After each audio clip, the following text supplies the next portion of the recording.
Is here from NTS, part of DRS, who own the locomotive.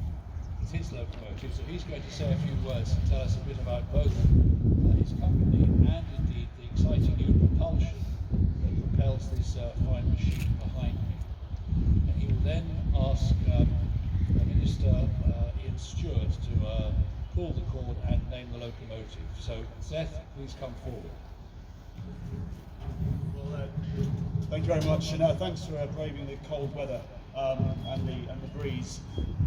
I've ditched the half-an-hour speech because I think it might because lunch is waiting for us. But look, thank you for joining, and it's great to be here. It's this fantastic event over the last few days, and to name our new loco and to show off really the fantastic livery that's been designed for this. This loco is powered by HBO, hydro-treated vegetable, and it's one of the leading alternatives to diesel.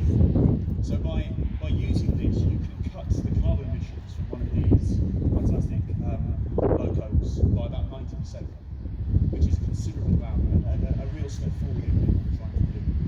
And this has got HBO in the tank. It will go out this afternoon, and it will be out working away from this afternoon.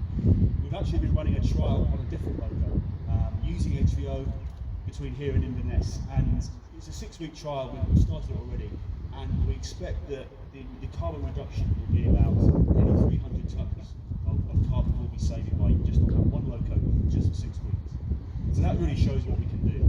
And when you combine that with the electric locos we saw a few earlier in the week, we also have our in DRS we have our Class 88s which can run under the wires using electric, but also they can do the last mile under traditionally diesel. When you combine electrification, this sort of alternative fuel, you can really see that we're making the right steps towards our journey to net carbon zero. So really exciting times, and a really great advert really for rail freight and what it can do for our businesses, but also for our planet. So as I said, very exciting times, and we're really looking forward to where we take it next. And again, this week has been kind of just a window into the opportunities we have in this sector. So without further ado, I'm going to hand over. If you've been watching carefully, you might have seen the name when the thing blew up. Just pretend to look surprised when we unveil it. We've chosen a name that represents our pride, but also where we come from as a company as well. So I'll hand over to the Minister, who's going to, I think, say a few words before we do the unveiling. Well, thank you very much, and good afternoon, ladies and gentlemen. It's a real pleasure to be here with you in Mossend for the naming of this locomotive.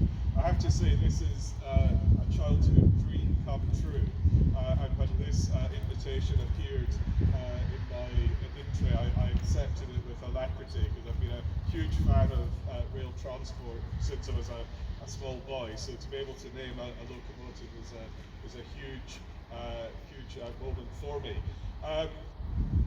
Just up the road in Glasgow, we've got the world leaders, hopefully by the end of this week agreeing to the targets and pledges for getting us to net zero and keeping global warming down.